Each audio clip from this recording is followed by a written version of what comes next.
wahai seluruh manusia. Ini menunjukkan saking pentingnya pesan ini. Jangankan orang-orang yang beriman, orang yang belum beriman pun, seluruh manusia dianggap penting untuk menerima pesan ini. Dianggap akan istimewa, akan sukses, akan menjadi baik di hadapan Allah Subhanahu wa ta'ala jika mengamalkan pesan-pesan ini. Maka yang pertama kata Nabi, orang yang ingin selamat di dunia dan kemudian selamat sampai ia pulang kepada Allah Subhanahu wa ta'ala, maka pesan yang pertamanya, ayyuhan nasu, wahai manusia dimanapun kalian berada. Ya harfun nida, menunjuk makna dekat, makna menengah, makna jauh. Nidaul qarib, nidaul mutawassit, nidaul ba'id. Aku tekankan pada kalian, aku ingatkan pada kalian. Ayyuha, ayyunya munada, berisi taukid untuk mengingatkan. Haknya tanbih, tanbih untuk menekankan. Taukid menekankan, hak tanbih mengingatkan. Apa yang diingatkan oleh Nabi kepada kita sallallahu alaihi wasallam? Inna dima'akum wa amwalakum haramun alaikum. Jaga diri kalian dari tindakan kriminal, kata Nabi sallallahu alaihi wasallam. Aku tekankan pada diri kalian, hiduplah dengan baik, jangan bermaksiat.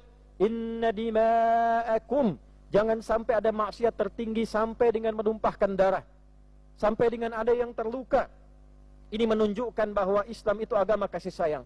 Khutbah pertama yang dibuka oleh Nabi sallallahu alaihi wasallam, pesan pertamanya dalam khutbatul wada menekankan bahwa Islam agama kasih sayang, rahmatan lil alamin, pemeluknya berkasih sayang, pemeluknya penuh sifat kasih dan sayang. Bahkan ditegaskan dalam kesempatan lain dalam Quran surah ke-48 di ayat ke-29 disebutkan sifat umat Nabi Muhammad sallallahu alaihi wasallam yang utama, Muhammadur Rasulullah walladzina ma'ahu asyidda'u 'alal kuffar ruhama'u bainahum. Muhammad sallallahu alaihi wasallam adalah utusan Allah yang terbaik. Ciri umatnya, ciri yang mengikutinya, tegas terhadap berbagai penyimpangan, tindakan kriminal, tegas dalam meninggalkannya, tegas dalam menjauhinya, tegas dalam mencegahnya. Tapi saat yang bersamaan, ruhama'u bainahum, mereka adalah manusia yang berkasih sayang. Mereka adalah manusia yang saling menyayangi, yang saling menyasihi. Inna dima'akum wa amwalakum haramun alaikum. Maka perihalalah diri kalian, perihalalah perilaku kalian, kata Nabi sallallahu alaihi wasallam, termasuk cara mengelola harta kalian. Cara mengelola harta, jangan korupsi, jangan menipu, jangan menyogok, jangan menyimpang, jangan tipu-tipu, jangan melakukan tindakan kriminal. Haramun alaikum, diharamkan oleh Nabi sallallahu alaihi wasallam di lisan beliau yang mulia, dan menggunakan kata ala untuk sangat menekankan, sangat-sangat diharamkan untuk kalian. Maka bagi kita, siapapun, apapun jabatannya, apapun sifatnya, pada hari ini sadarilah, bagi seorang anak jangan menyimpang, jangan kriminal pada kedua orang tuanya.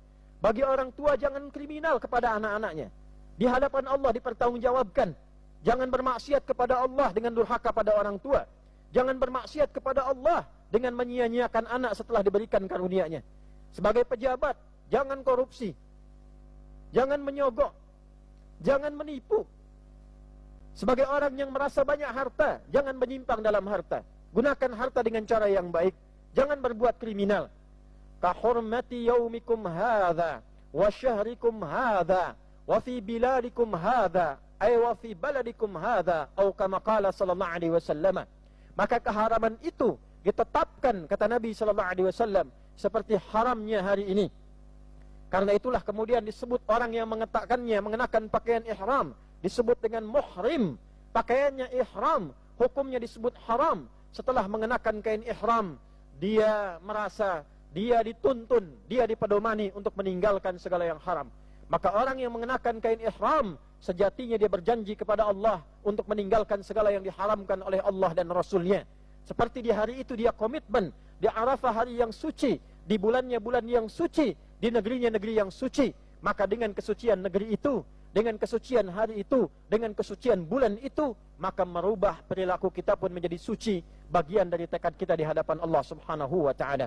Artinya, jika ada orang yang sengaja melanggar kesucian pedoman Nabi ini, melakukan tindakan kriminal dengan matanya, lisannya, telinganya, sampai kakinya, dengan hartanya, sama saja ia menodai kehormatan hari yang suci Arafah. Ia menodai kehormatan bulan Dzulhijjah. Dia menodai kehormatan negeri Mekah yang benar-benar dijaga oleh Allah Subhanahu wa taala dan Rasulnya sallallahu alaihi wasallam. Ila an talqaw rabbakum, kata Nabi, jagalah itu semua sampai kita wafat, sampai kita kembali berjumpa dengan Allah Subhanahu wa taala. Maka kalimat yang terakhir ini dari pesan yang pertama, hadirin, saudara-saudariku, Nabi menyadarkan kita bahwa satu saat kita akan pulang kembali kepada Allah Subhanahu wa taala. Itulah sebabnya kenapa para jemaah haji mengenakan kain yang disebut dengan ihram, yang laki-laki 2 lembar saja, warnanya putih, gambaran dari kafan. Pada hakikatnya itu adalah gambaran kehidupan kita. Walaupun tidak kita kenakan sekarang, kita akan berkafan. Satu saat kita akan katakan labbaik Allahumma labbaik. Kami penuhi panggilan-Mu ya Allah. Allah panggil kita pulang. Allah panggil kita kembali. Inna ilaina iyabahum, thumma inna alaina hisabahum. Sungguh kalian semua akan kembali kepada kami, kata Allah, dan pasti akan dihisab. Dan dalam hisab itulah jangan sampai kita celaka. Yang pejabat pasti akan kembali kepada Allah. Hindari perbuatan maksiat. Anda sudah kaya, Anda sudah punya kedudukan, dititipkan oleh Allah kedudukan itu untuk mencari amal saleh. Maka carilah amal soleh dengan tangan Anda, dengan tanda tangan Anda, dengan pena Anda, dengan keputusan Anda.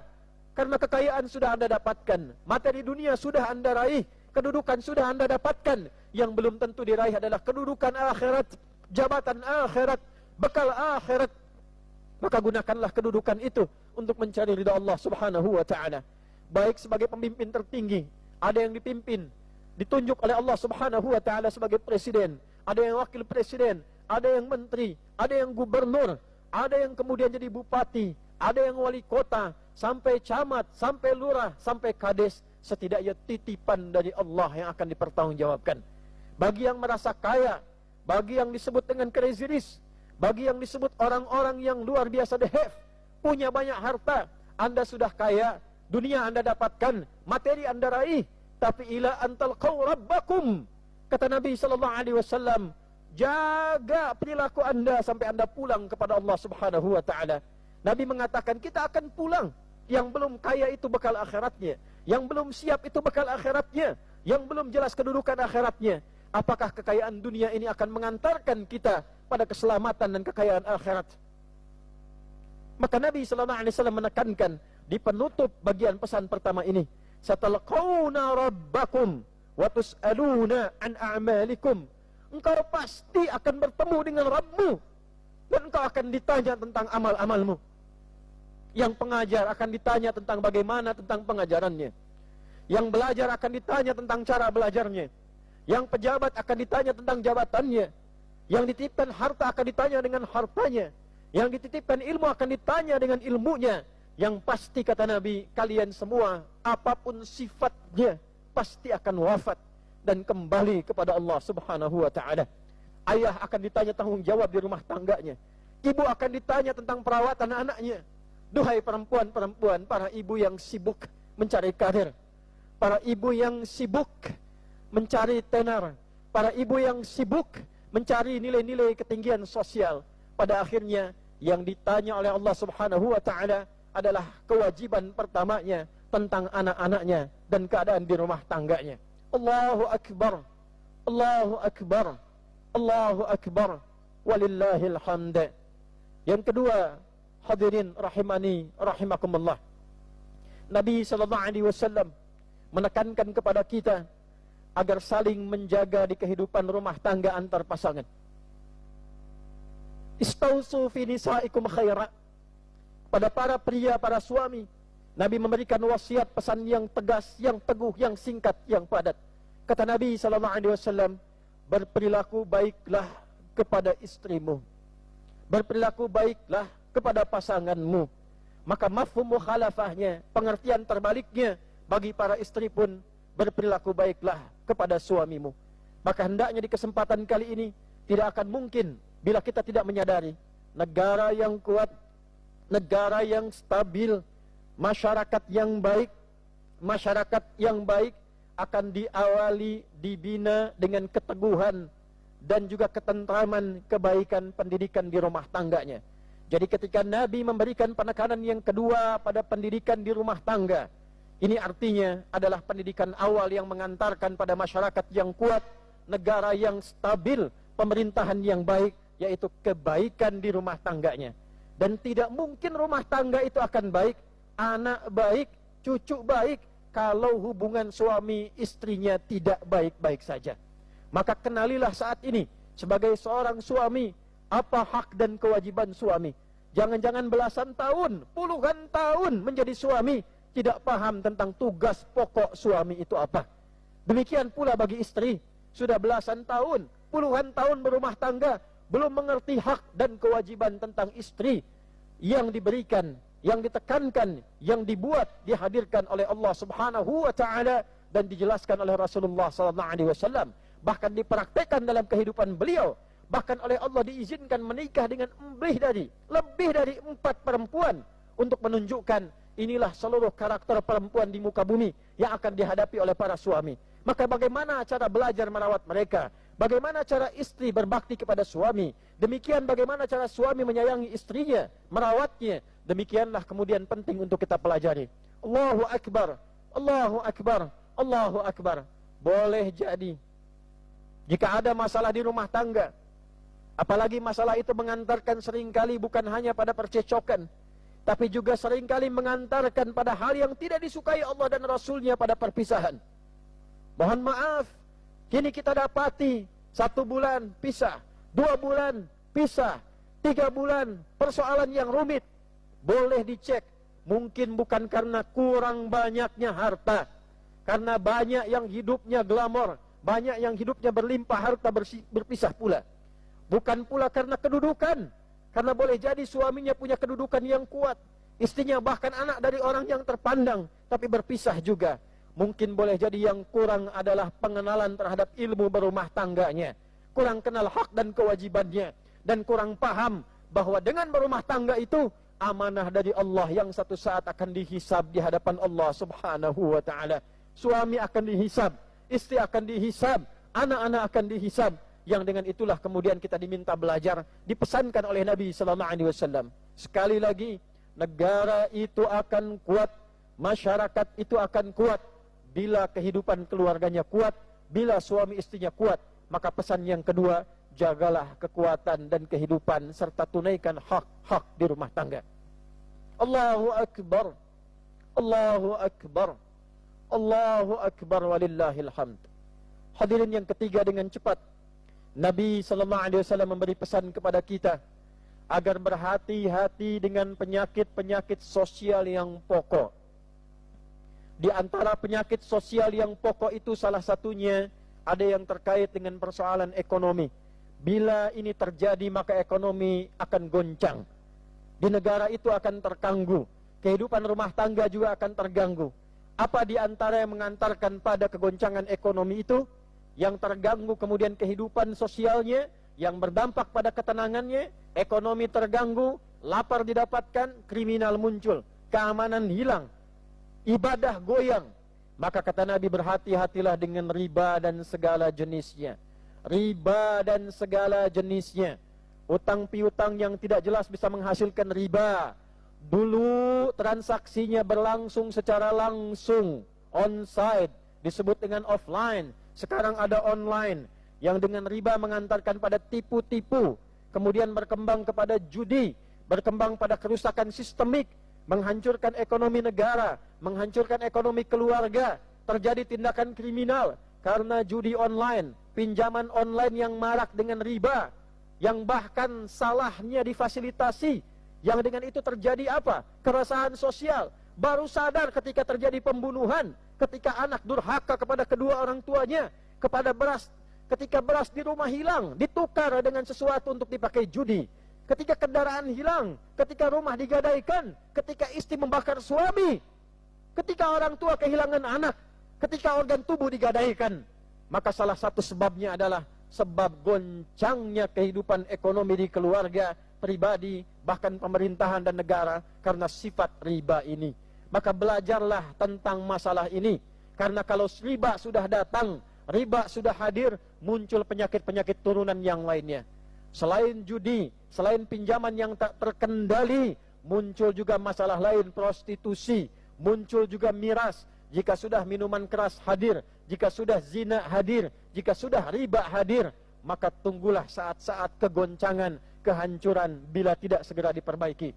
Alhamdulillah, Indonesia dilindungi oleh Allah Subhanahu wa taala dengan lapis-lapis rahmat dan berkahnya. Kita merdeka dengan kalimat Allahu Akbar. Di pembukaan undang-undang kita katakan atas berkat rahmat Allah yang Maha Kuasa, setiap keputusan pejabat dari presiden sampai ke bawah, keputusan pertamanya ditandatangani kopnya bintang menunjukkan ketuhanan yang Maha Esa, padi dan kapas keadilan sosial bagi seluruh rakyat Indonesia. Untuk adil secara sosial harus didasarkan pada ketuhanan yang Maha Esa. Maka setelah itu dengan rahmat Tuhan yang Maha Esa, kita masih punya Allah, kita masih bertuhan. Ulama-ulama menyebar. Maka ini sudah saatnya, jika menginginkan Indonesia emas 2045, 20 tahun ke depan, maka sadarlah wahai umat Indonesia, khususnya umat Islam yang sekarang beridul adha, kembalilah kepada pedoman yang benar, belajarlah kepada ulama-ulama yang benar, kembali lagi bertuhan yang Maha Esa, yang dalam keyakinan kita ketuhanan yang Maha Esa adalah qul huwallahu ahad. Katakan pada hati kita, sampai hati kita merasa, sampai jiwa kita punya komitmen qul huwallahu ahad. Katakan, tidak ada Tuhan yang layak disembah kecuali yang Esa itu, yaitu Allah. Bagaimana bertuhan benar dengan Allah? Bagaimana beriman yang benar? Belajar pada ulama yang benar. Maka Nabi SAW pada pesan yang keempat menyampaikan, telah aku tinggalkan pada kalian dua pusaka utama, yang bila kalian berpegang teguh kepada dua hal itu, berpegang teguh artinya belajar yang benar. Qur'annya bukan sekedar dibaca, praktekan. Karena Quran itu akan terasa benar, terasa indah, terasa nyaman, berhasilnya, mukjizatnya ketika diamalkan. Dibaca ada pahala, dibaca ada ketenangan. Tapi ketika diamalkan, disitulah inti kebenaran Al-Quran. Was-sariqu was-sariqatu faqta'u aydiyahuma. Para pencuri, para koruptor itu buat hukum yang ketat supaya tangannya terpotong, tidak korupsi lagi. Kalau perlu potong tangannya. Karena tidak mungkin ada orang yang tidak ingin kehilangan tangannya. Tidak mungkin ada orang yang ingin kehilangan tangannya. Tidak mungkin ada orang ingin kehilangan nyawanya. Maka buat hukum yang memotong tangan supaya tidak korupsi lagi, yang memotong kaki supaya tidak melangkah kepada tindakan yang dibenci lagi. Maka dari itulah belajar Quran dengan benar. La yasra qaum min qaum. Kalau cuma dibaca jangan saling mencela, ada pahala. Tapi ketika diamalkan, jangan saling mencela, terasa indah kenikmatan berislam, berkasih sayang, berkata-kata yang baik. La yaghtab ba'dukum ba'dha, jangan buat hoax, jangan bergibah. Itu baru dibaca, ada pahalanya. Tapi kalau dipraktekan, tidak ada yang gibah, tidak ada yang pasang status yang buruk, tidak ada yang cela orang. Itulah baru terasa keindahannya Islam. Hadirin, Allahu Akbar, Allahu Akbar, Allahu Akbar. Saatnya kita kembali kepada pedoman Al-Quran dan Sunnah. Al-Quran firman Allah, Sunnah praktek yang ditunjukkan oleh Rasulullah SAW. Maka cara kembalinya bukan sekedar dengan slogan, kembali pada Quran dan Sunnah, atau ikut kajian dengan nama-nama Quran dan Sunnah. Bukan demikian caranya. Caranya diatur oleh Nabi SAW. Wa innal ulama'a warathatul anbiya'i wa innal anbiya'a lam yurithu dirhaman wala dinaran walakinnahum warathul ilma. Sungguh para ulama yang benar itu, itulah pewaris Nabi. Jadi kalau ingin belajar Al-Quran dan Sunnah yang benar, belajarlah pada ulama yang benar. Cari ulama yang benar. Siapa ciri ulama yang benar? Di antara cirinya kata Nabi, wa innal anbiya'a lam yurithu dirhaman wala dinara. Nabi-nabi itu tidak mewariskan dirham dan dinar, tidak mencari fulus, tidak mencari cuan, tidak mewariskan uang. Walakinnahum warathul ilma, tapi mereka mewariskan ilmu yang jujur, ilmu yang ikhlas, ilmu yang benar. Maka carilah ulama-ulama yang tidak materialistik, yang sedikit-sedikit tanya amplop, sedikit-sedikit hitungan bagaimana didapatkan bayarannya, sedikit-sedikit pasang tarif. Maka carilah ulama-ulama yang benar mengajarkan ilmu yang benar dengan keikhlasan, dengan kebenaran. Apa ciri ilmu yang benar itu? Yarfa'illahu alladhina amanu minkum walladhina utul ilma darajat. Yaitu orang-orang yang diberikan, dianugerahkan oleh Allah ilmu, yang dengan ilmu itu iman kita terangkat. Jadi semakin kenal Allah, semakin dekat dengan Allah, semakin paham kita akan meninggal, semakin tahu kita akan menghadap Allah. Semakin dekat, semakin dekat, semakin dekat. Dekat dalam bahasa Arab disebut dengan qarib. Semakin dekat disebut dengan kurban. Maka 1 tahun sekali kita berkurban. Kurban itu secara makna lugawi bukan memotong hewan, bukan potong kambing, potong domba, potong sapi, potong kerbau, potong unta. Bukan. Kurban itu adalah ikhtiar kita, cara kita beribadah sampai kita merasa semakin dekat dengan Allah Subhanahu wa ta'ala. Kita puasa kemarin, puncaknya puasa Arafah, supaya semakin dekat dengan Allah. Yang haji merasa lebih dekat dengan Allah, yang karena dekat itu kita sadar hakikat kebaikan. Kita tahu cara berbenah, kita tahu bagaimana cara kita pulang. Maka itulah yang menghasilkan kesimpulan kenapa orang berhaji, kenapa kita menyembelih hewan. La yanalallaha luhumuha wala dima'uha walakin yanaluhu taqwa minkum. Yang sampai kepada Allah itu bukan darahnya, bukan dagingnya, bukan berapa ton Anda kurbankan, bukan berapa berat, bukan berapa banyak engkau bagikan. Kata Allah, yang sampai kepada Allah, yang diterima oleh Allah adalah takwanya, sifat baiknya, kedekatannya kepada Allah. Surah Al-Hajj di ayat ke-37. Demikian yang haji juga puncaknya, terakhir ketika di Muna, yang kita sebut dengan Mina. Mereka kemudian berkontemplasi, berzikir, merenung. Wadhkurullaha fi ayyamin ma'dudat. فَمَنْ تَعَجَّلَ فِي يَوْمَيْنِ فَلَا إِثْمَ عَلَيْهِ وَمَنْ تَأَخَّرَ فَلَا إِثْمَ عَلَيْهِ لِمَنِ اتَّقَى. Silahkan, 2 hari sudah merasa baik, selesai. Belum cukup itu, nafar akhir, hari ketiga, لِمَنِ اتَّقَى, sampai engkau merasakan kedekatan kepada Allah yang lebih. Takwamu bertambah. Yang tidak haji meningkat takwa, yang berhaji meningkat takwa. Apa ciri meningkat takwa itu? Merasa lebih dekat dengan Allah. Maka ibadahnya meningkat. Ibadah spiritual, salatnya meningkat, baca Qur'annya lebih senang lagi. Ibadah sosial, jadi pejabat yang baik, jadi hartawan yang baik, menjadi rakyat yang baik, menjadi guru yang baik, ulama yang baik. Itulah hakikat kurban. Jika ada yang berkurban hari ini, sapinya sekian ton, ditebarkan sekian banyak, tapi tidak membuat dia lebih baik, itu bukan kurban, itu korban. Hanya mengorbankan hewan saja, mengorbankan tenaga banyak orang, mengorbankan uang, mengorbankan fikiran. Apalagi na'udzubillah, thumma na'udzubillah, thumma na'udzubillah. Yang digunakan untuk berkorban itu adalah uang yang haram, uang hasil korupsi, uang hasil tipu-tipu, uang hasil maksiat. Thumma na'udzubillah. Tapi demikian kita doakan, kita bermohon kepada Allah, semoga kita semua diberikan hidayah oleh Allah Subhanahu wa ta'ala di hari ini. Yang belum baik jadi baik, pelaku maksiat taubat, bagaimanapun apapun statusnya, sebelum ajalnya sampai di kerongkongannya. Allahu Akbar, Allahu Akbar, Allahu Akbar. Yang kelima, yang terakhir, Nabi menyampaikan kepada para sahabatnya, yang pada saat itu dihitung oleh para ulama, saat itu tahun 632 Masehi, 142 orang berada di sekitaran Nabi di Jabal Rahmah, mendengarkan kalimat Nabi yang penting ini. Kata Nabi, viralkan ini, viralkan pesan ini. Boleh jadi yang mendengar akan lebih paham dibandingkan dengan yang menyampaikan saat ini. Boleh jadi yang mendengar dari kalian akan lebih mengerti, akan lebih paham, akan lebih serius mengamalkan dibandingkan dengan yang hadir pada saat ini. Hadirin, jagalah pesan ini, bawa ke keluarga, sampaikan. Boleh jadi kalau belum ayah yang hafal Quran, anak-anaknya yang sekarang bisa hafal Quran. Boleh jadi kalau belum ibunya tahu hadis, anak-anak cucunya mungkin mengerti hadis Nabi. Boleh jadi kalau ayatnya masih banyak maksiat, ibunya masih banyak maksiat, mungkin anaknya jadi syafaat di hari kiamat kelak. Sampaikan pesan ini kepada anak-anak, sampaikan pesan ini kepada tetangga kita. Minimal dengan doa, minimal dengan kebaikan. Mungkin mereka yang akan jadi timbangan amal kebaikan kita, yang menguatkan nilai kebaikan kita, yang meruntuhkan amal salah kita, menguatkan amal saleh kita di hadapan Allah Subhanahu wa ta'ala. Allahu Akbar, Allahu Akbar, walillahil hamd. Barakallahu li wa lakum fil Qur'anil azim, ونفعني وإياكم بما فيه من الآيات والذكر الحكيم وتقبل مني ومنكم تلاوته إنه هو السميع العليم.